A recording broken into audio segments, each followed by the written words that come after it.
আমাদের মধ্যে আজকের এই সভায় উপস্থিত আছে আমাদের পূর্ত কর্মাধ্যক্ষ আছেন, আমাদের তপনবাবু আছেন এবং আমাদের উপপ্রধান ম্যাডাম আছেন, আমাদের সঞ্চালকগণ আছেন এবং সব পঞ্চায়েত সদস্যা আজকে প্রায় সবাই আছে এবং পঞ্চায়েত সমিতির যারা সদস্য তারা আছেন এবং আপনারা যারা আমার এলাকার ভোটার অধিবাসী এবং আমার গুরগাঁও অঞ্চলের অধিবাসী সবাইকে আমার তরফ থেকে আন্তরিক প্রীতি শুভেচ্ছা সম্মান সবাইকে জানিয়ে সবার কাজ শুরু করছি।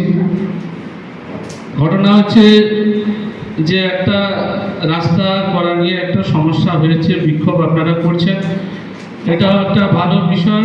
আমি বলছি হ্যাঁ, এইভাবে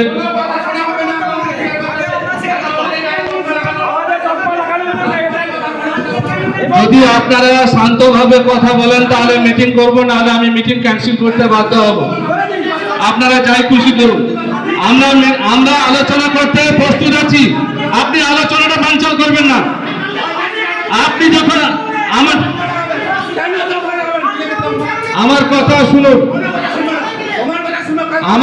আমার নামে যখন কেস করে আপনারা কোথায় ছিলেন? সে অন্বেষিকাটা কে করবে? সেটা কে করবে? আপনি যেটা বলছেন সিস্টেমের বাইরে বলছেন, সিস্টেমে বলুন, ঠিক আছে। আলোচনাটা করতে